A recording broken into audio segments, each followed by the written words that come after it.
Good evening. I'm Fred Durham. I'm the Director for the Division of Air Quality. We're holding this public meeting regarding our proposed G80-A general permit for oil and gas activities.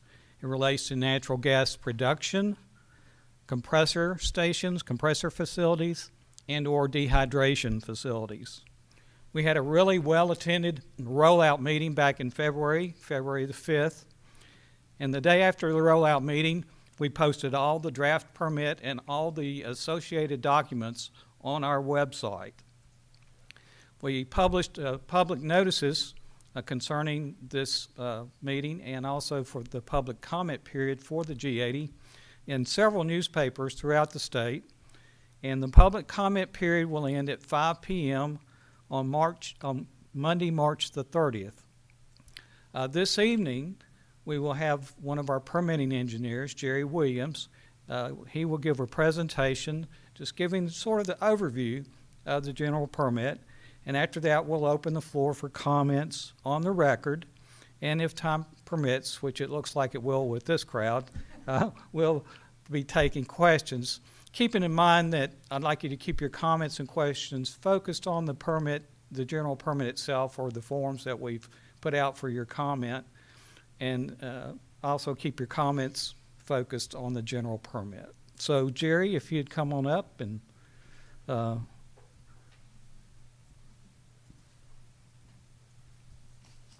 turn it over to Jerry Williams. Jerry?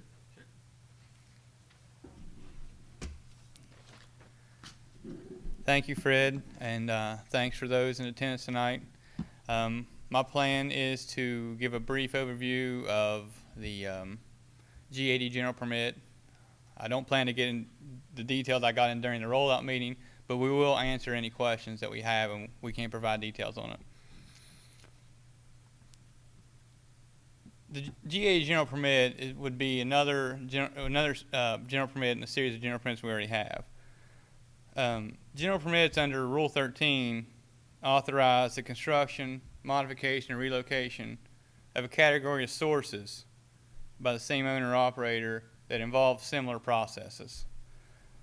To give you an example, like we have general permits for coal processing, hot mix asphalt, concrete batch plants, materials handling facilities, and emergency generators. So they're all things that are similar, and we develop general permits for those that facilities can register under if they meet the eligibility requirements. There are benefits of a general permit over a Rule 13 construction permit. General permits provide consistent permitting requirements for all facilities coming under a general permit, meaning that when a general permit is issued, everyone is subject to this. All similar sources are subject to the same requirements. We don't write in special requirements for certain people. Those are covered under a Rule 13 permit. All the facility-specific information is listed in the registration that's issued to the registrant once the permit's reviewed and approved. And this particular general permit would be a Class 2 general permit. In Class 2 general permits, when an applicant applies for a Class 2 general permit, they must provide public notice to the area in which they're applying for the permit, and that provides a 30-day comment period. The timeline for a general permit is 45 days from the date that we deem the application complete, as opposed to 90 days for a Rule 13 permit.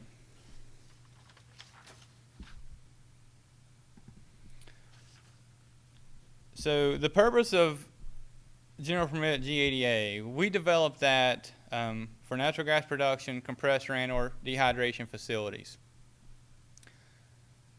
We have two general permits right now that would be absorbed by this one, the G30-D and the G35-A. The G30-D are for natural gas compressor stations, and the G35-A is for natural gas compressor stations that also have glycol dehydration units.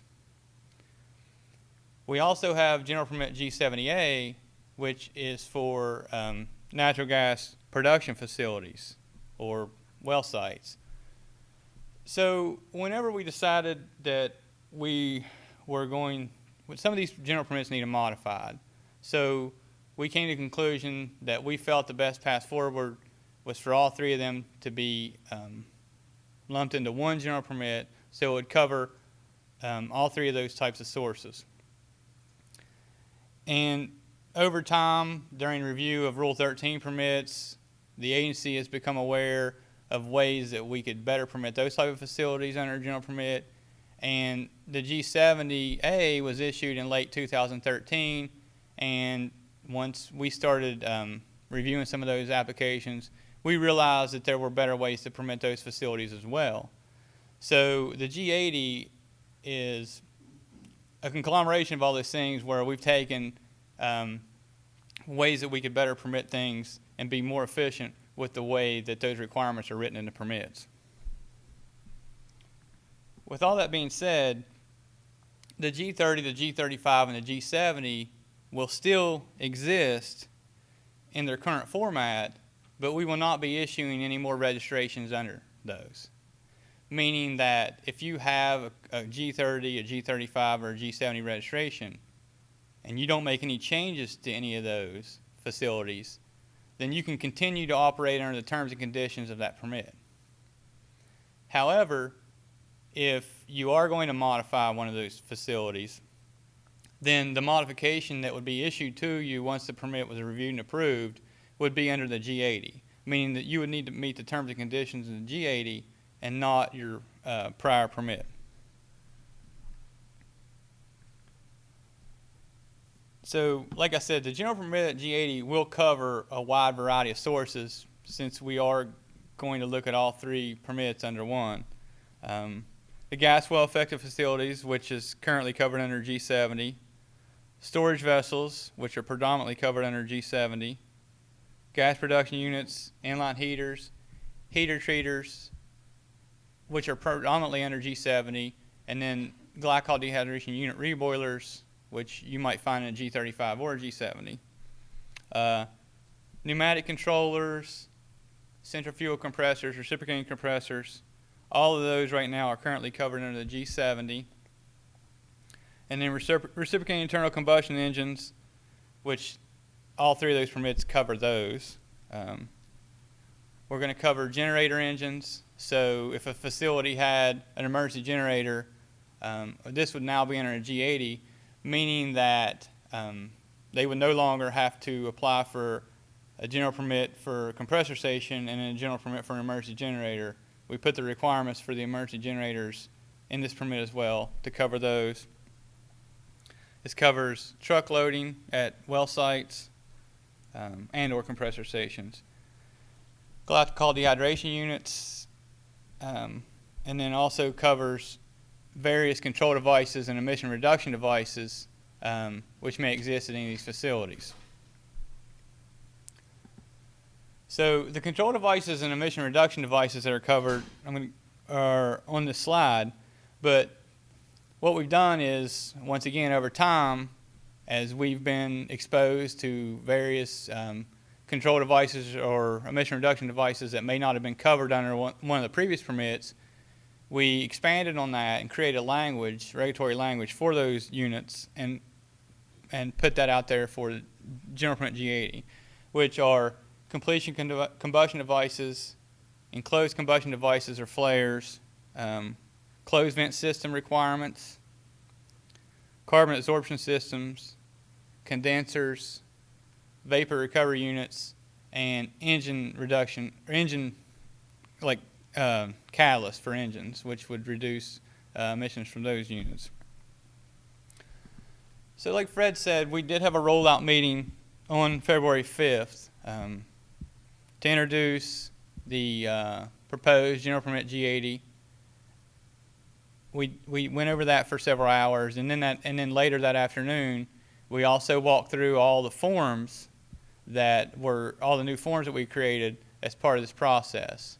At that time, we asked that everyone in attendance, plus the people that watched on the live stream, if they had any comments on the general permit itself or the forms, to please submit those to us. That way we can hear from you guys and see what works, what doesn't, or what you think we may need more information on. During that meeting, we outlined the timelines that were associated with this permitting action. We requested input and from you guys, and also discussed all the benefits, which I briefly just covered.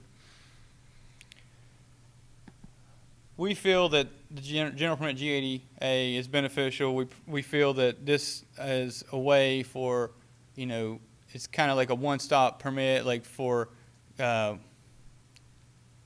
compressor stations, for well sites, or for compressor station with D-high units, that if you have various things, that they can be permitted under one, whether we have 3 separate permits for those. It also provides permit term consistency, so everyone, it's a level playing field. Everyone has the same permit requirements. There's no difference from company A to company B. We also use incorporation by reference for the New Source Performance Standards and the NESHAPs, which are federal rules. And one of the reasons behind this is because with the New Source Performance Standards and NESHAPs for the oil and gas industry, there has been a lot of changes to those recently. And so if those things sometimes are updated maybe every couple months now rather than never. I mean, some of these NSPS or NESHAPs are never updated, so if you put those terms in a permit, you're okay. But when they are updating these regulations much more frequently, that creates a little bit of a problem for a company that if they had one set of requirements in a permit that was issued to them and now there's another set of requirements that they have to meet because of the rule, that does create some issues. We also provided additional control devices and emission reduction devices that weren't covered before under general permits, which allow for some permitting flexibility that, before we just had a couple control devices listed in a permit. Well, if a company comes to apply for a permit, but they have some other kind of control device that's just as efficient or maybe more efficient than something that's in the general permit right now, they wouldn't qualify. So this provides some more flexible permitting options and still getting the same level of control, if not greater than before. And then another thing that we touted during the rollout was that we standardized the forms. And we believe that the forms that we provided, because of the way that the forms were written and because of the way that the registration was written and the engineering evaluation that we would use internally, that it would expedite permit review because the information that is asked for is all in the same format. And that would, we are telling companies that if they are going to use this, they have to use the forms. That way, right now, if we get an application, 9 times out of 10, a company will just use whatever forms that they are comfortable with, and it might not be the forms that we have as DEP forms. And that prolongs permit review because, you may be comfortable with company A, company B, company C. You have 10 different companies and you're reviewing 10 different types of information. It does create increased timelines. So lastly, I'd like to go over the public notice procedures that is associated with this permitting action. These, the general permit and the associated documents that we asked for comment on were posted to our website on February 6, 2015, and we published the public notices in newspapers around the state the week of February the 9th. We said that the public comment period will end on March 30th, 2015, which is 2 weeks from today at 5 p.m., and that comments can be submitted through mail, fax, or email. And we created an email account for this permitting action to send comments to. And if you're going to email comments, please send them to DEPG80A at wv.gov. And then we're having this public meeting here tonight, which we said that we were going to do when we rolled out this general permit back at the beginning of February, to provide more information, to listen to concerns and comments that you may have and to answer any questions that you may have. Upon issuance of the permit, once we would respond to all comments and questions, and we make the determination that we are going to issue the permit and any type of changes that we might make to the permit, all those documents are posted along with all the other general permits that we have on our website. And I'm sure all you guys are familiar with it, but it's the West Virginia DEP website under air quality, under permitting, and then there's a general permits tab. So right now, that's my contact information. But right now I'm going to turn this back over to Stephanie Hammonds, who will open the, we'll start the receive public comments and to start asking any questions. Thank you.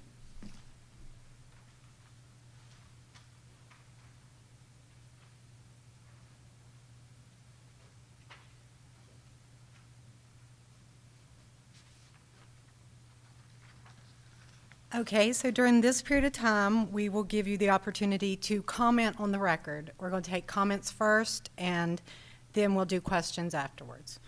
So, Catherine Crockett, did you want to comment on the record? I just have some questions. You have questions? Okay, we'll get to those in a minute. David McMahon?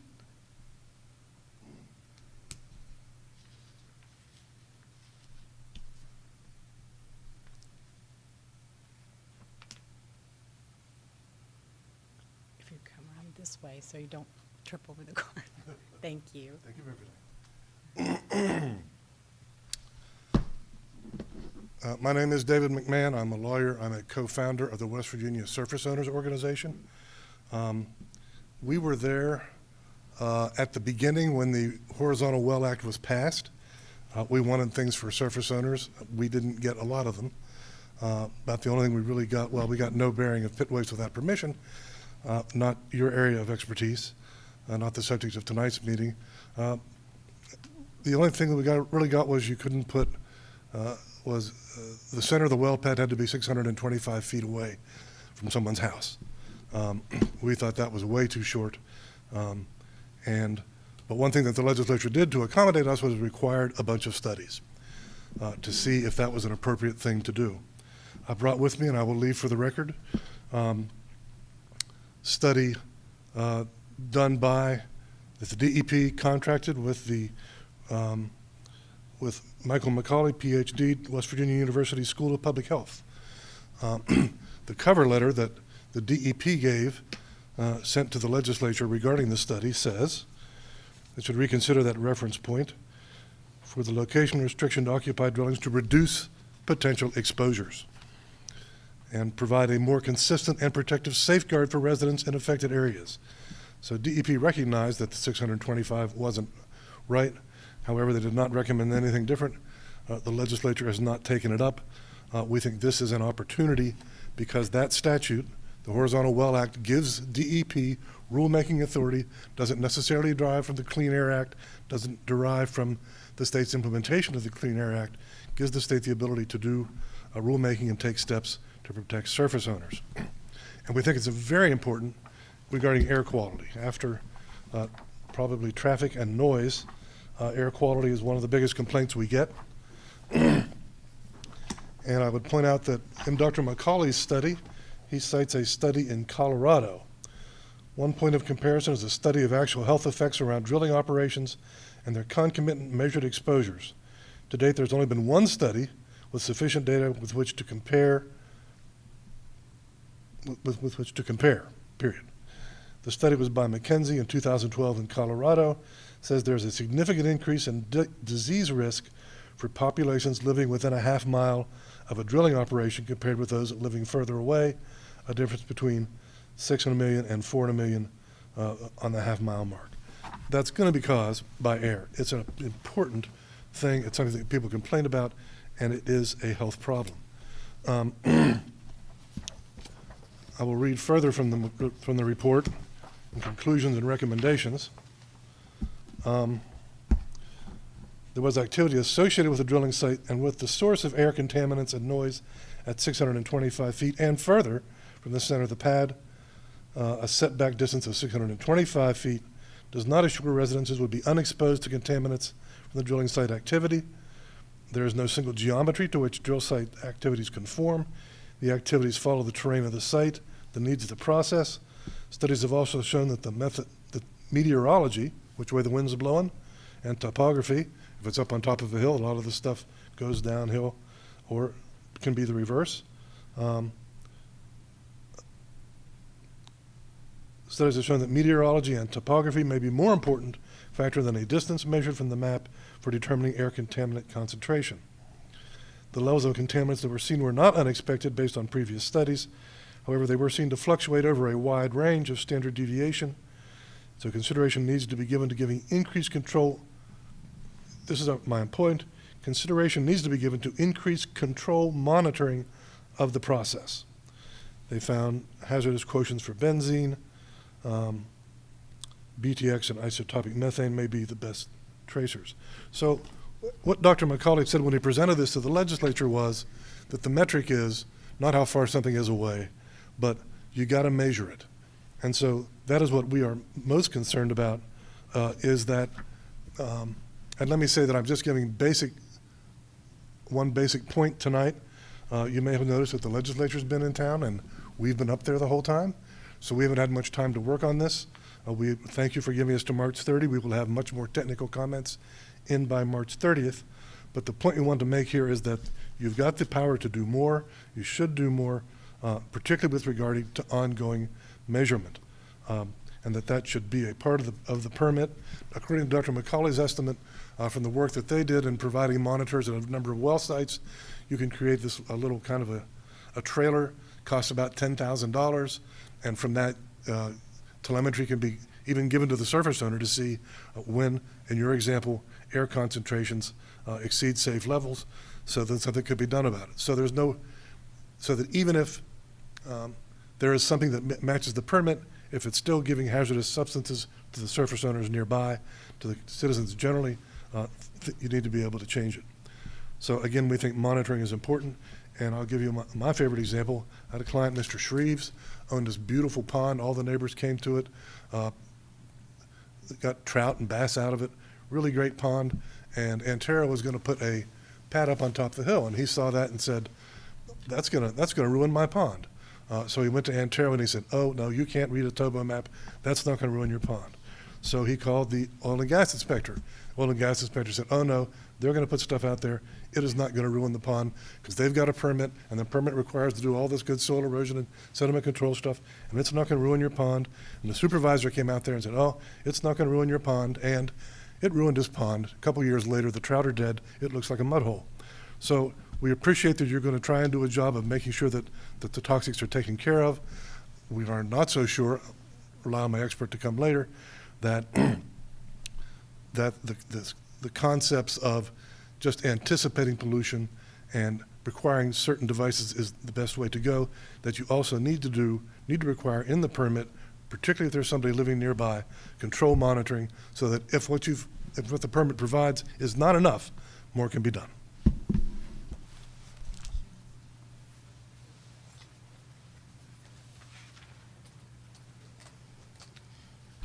Okay, no one else had wrote that they would like to comment on the record. Is there anybody else that would like to say something now on the record? Okay. So now we're going to take questions, and of course questions are one at a time. I'm going to ask Jerry to come back up. We only have the one microphone, and that's what's being broadcast on YouTube. So we would ask you to say your question, and Jerry will repeat it.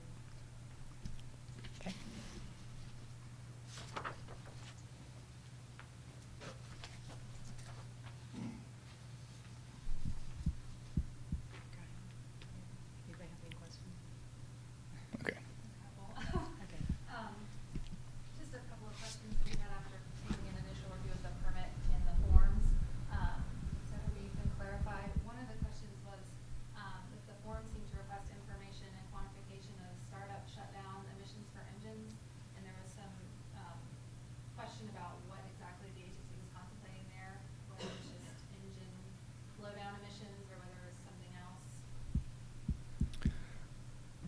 Okay, hold on a second.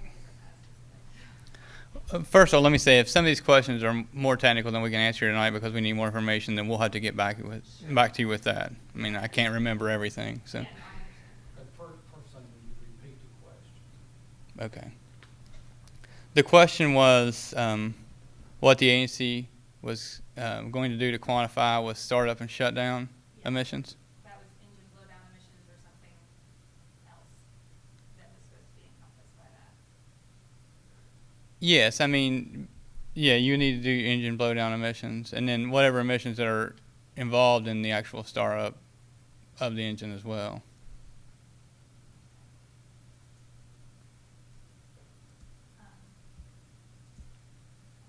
The next one is also specific, sorry. Okay. It relates to the G70 apparently included an exemption for site-specific sampling for storage tanks if there was an upstream low-pressure tower, and it didn't look like that exemption had transferred over into the draft G80, and there were some questions about whether that was intentional or if there was a rationale behind that, or maybe just not an oversight. Hold on a second. The question was about site-specific sampling that exists currently under the G70. How it stated that site-specific sampling was not required if there was an upstream low-pressure tower, and why that information wasn't transferred over into the G80. After internal discussion when we were developing language for the G80, we had made a determination that we were only going to require site-specific sampling if no air pollution control devices or vapor recovery units existed at those sites.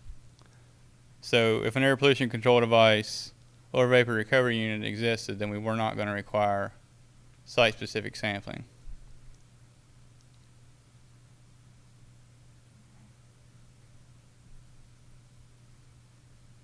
I mean, obviously it has to be representative and you have to prove that it's representative, but I mean, we're talking about site-specific. Yes, okay.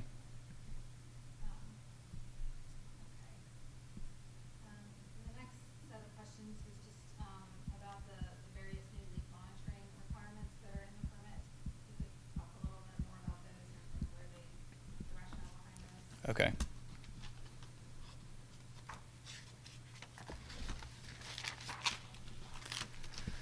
The question pertaining to new requirements in the permit that dealt with leak monitoring that did not exist in previous G70 general permit.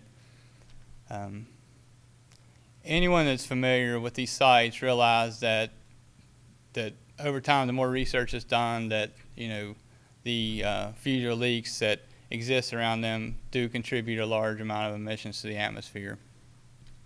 So we felt that it was necessary to place a language in the permit that dealt with those situations, so that the registrant would have to do an AVO inspection within a year of obtaining the permit, and then annually thereafter, unless leaks are detected. And if leaks were detected, then leaks had they had to first attempt to try to fix the leak within 5 days, and then the final fix of the leak had to be within 15. And then monitoring had to be done quarterly thereafter until they could show if they showed for 4 consecutive quarters that no leak existed, then they could revert back to the annual leak monitoring. But the agency felt it was necessary due to the amount of research out there that shows that this is a routine problem, that this language be placed in the permit. But it's not driven by like an SPS or anything like that. NSPS, no. Yeah. It's covered under, we are requiring that under Section 511 or Rule 13.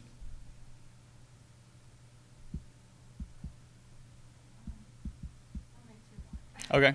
All right, and I think maybe this was discussed at the rollout, and I know maybe it's been discussed elsewhere, but just to confirm, I think there's still some confusion about calculating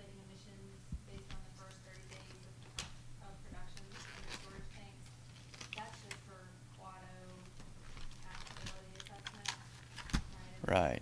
For everything else, then you can use annual. Yeah, during the rollout, okay, the question had to do with emissions determination of the storage tanks on what was, I guess, maybe considered as potential to emit. Right, Words got back to me that someone made the statement that I'd said during the rollout period that we were going to use 30-day average, first 30-day average, to determine potential to emit from these storage tanks. I knew I didn't say that. I went back and watched the tape, thanks to Mike who recorded it, and sure enough, those words never came out of my mouth. But what it is in the permit, there's emission determination, or how you make an emission determination whether or not you're subject to the new source performance standards for subpart quad O. The language that is in the permit is directly out of that NSPS. Nowhere in the permit does it say that's what your PT is. You're making that determination to making the determination to see whether or not you are subject to the 6 ton per year limit under quad O, and whether or not you have to install a control device that's 95% efficient.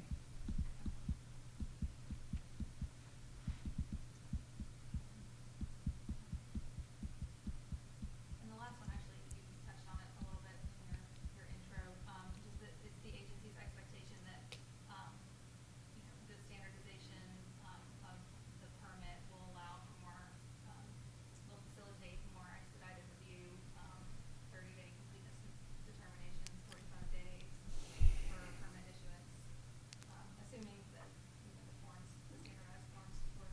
Right.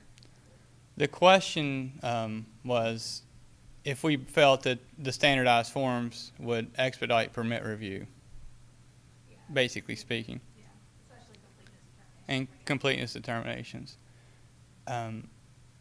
During the development of the general permit, I was mainly the person who started with the development of the forms and the engineering evaluation and the registration, and then obviously ran that through people here, and there were other people that were vital to this process getting to where we are today. But we feel that by standardizing the forms, the information we're asking for in the forms is the information that we feel that we need in order to say that the application is complete. We are asking for comments from the public on those forms. Maybe you feel that the information we still may get the information just in a different format. But we believe in its current format that if we get that information, then the application would be complete in our eyes. There would be no reason for us to come back and ask for additional information if those forms are filled out correctly. Speaking on that, if we have it in that format and the information there is correct, then the way that the internal engineering evaluation, when I call it internal, I mean obviously it's something that's available to the public, but it's a document that the engineers themselves write to basically like a fact sheet or engineering evaluation to justify the permitting action that takes place. The information that was created for that is also off of those forms, and it's also been pared down, and it would be provided to the reviewing engineers and more as all the information's there, but it's more of a checklist. There's different options. So that way they don't have to go through every single time and recreate something. It's already there. So that speeds up the process. And then the registration itself also is similar to the forms that we're asking for the information on. So we believe that the way it's written, we believe that one, that the regulations are going to be met, and we feel that the forms themselves will expedite permit review, and we also believe that the completeness review also should be improved. Well, I shouldn't say will be improved, because if we get those forms. When I was talking earlier about the presentation, I mean, you can imagine if we get, say we have 20 different oil and gas companies. We have more than that, but let's just say we have 20. And all 20 use different forms, use different calculation procedures. I mean, I'm familiar with this. I know where an application look here. I know where an application look here. but it takes time to do those things, and it takes time when we don't get the information that we ask for in the forms to contact the company. I know we get frustrated. I know the company gets frustrated. I'm not saying it's not a one-way thing. I'm just saying some of the forms we have, we feel that the forms we put out there with the G80 are better and that they'll work. I mean, I understand there's a level of frustration on both sides because you guys may feel that, or our industry may feel that, that we ask for too much, or, why are you asking me for this? But what we have in the G80, we believe, will eliminate those issues. Okay. You mentioned monitoring. What is that? Real-time, constant monitoring, or just sampling every quarter? I didn't quite understand what you meant. Well, as far as monitoring goes, in the general permit itself, there's essentially roughly 10 different sections for different types of emission devices at these facilities.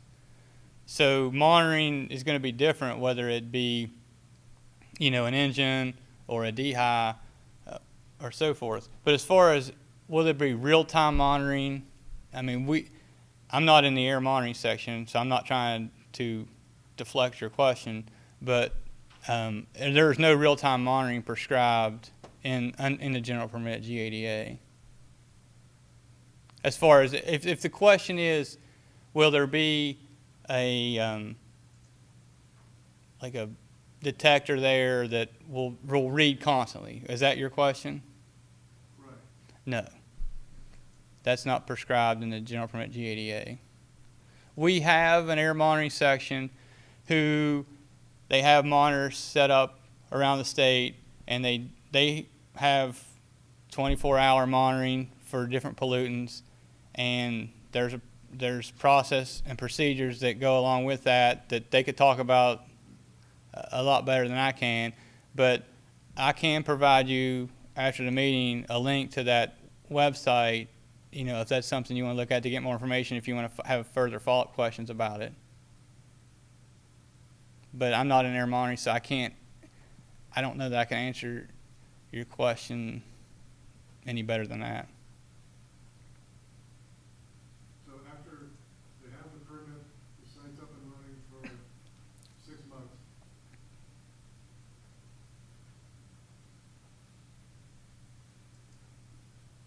So you're just monitoring the performance of the equipment? Okay. So the question was, once the site's permitted and they're up and running, what does the DEP monitor? Essentially, that was the question. The permitting process is just one step in the whole thing. It's not like you get the permit and then it's over. The permit contains regulations. This particular permit contains mainly federal regulations, but there's also state regulations that have been written to accomplish, protecting the environment and reducing emissions.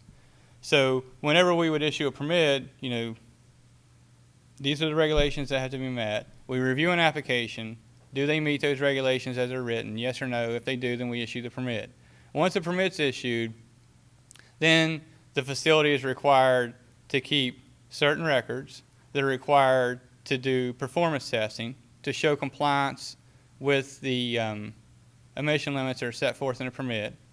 And then the facilities are also routinely inspected by our enforcement staff to show that they're meeting the requirements that are in that permit.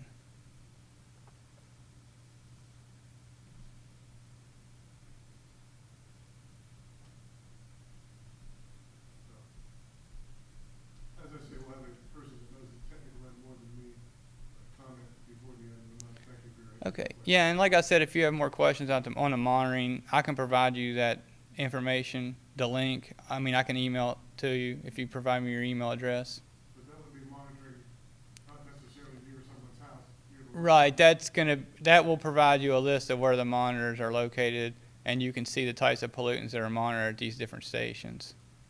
But we don't have, air quality doesn't have a mobile lab like you had alluded to during your statements that you were making earlier. So under the permit, if I live nearby and it appears that all the treatment mechanisms on the pad are behaving as they should, but if I still have a reading at my house that exceeds some limit, can the permit be, does the operator have to change what's going on the pad? There's a chance Okay. that if you have actual monitoring done, it could reinforce it. That's my job. Hey, Rob, you want to come up here and answer that? The question dealt with if an individual has monitoring equipment on their property and it showed that there was a problem that was greater than what was permitted, what type of consequences would happen. And this is Robert Keatley, and he's our enforcement supervisor, and I'll let him answer that question for you.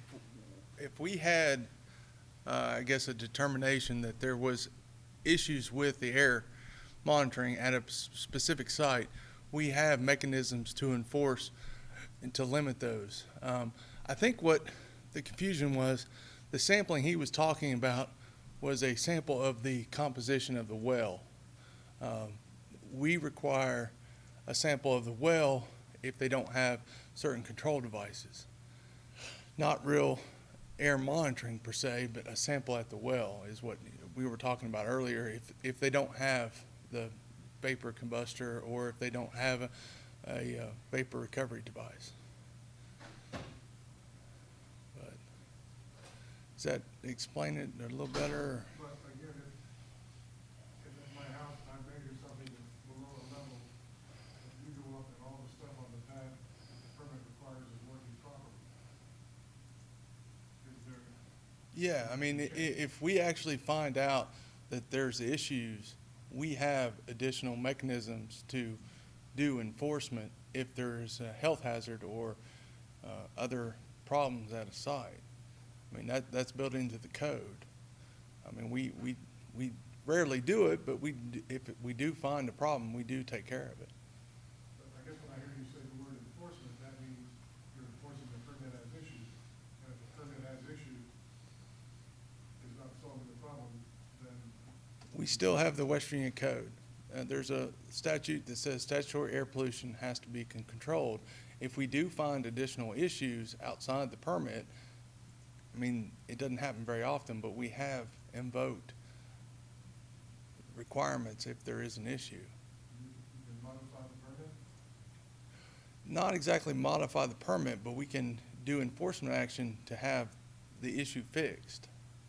The permit normally gets modified under those conditions, but not always. It just depends on exactly if it's a one-time event or if it's an ongoing event, or just depends on what it is. Thanks, Robert.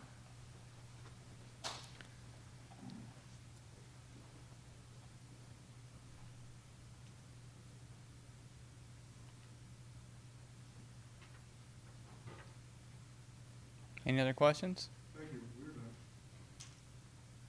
Any other questions? Okay. All right. I do want to thank everyone for coming out tonight and asking questions and providing comments on this general permit. And once again, let me stress that we do want to hear from you guys on the permit and and also the forms, and read those. And if you have comments on those, please provide those to the email address that was provided earlier. Like I said, our next step is the public comment period ends on March 30th, 2015 at 5 p.m., which is 2 weeks from today.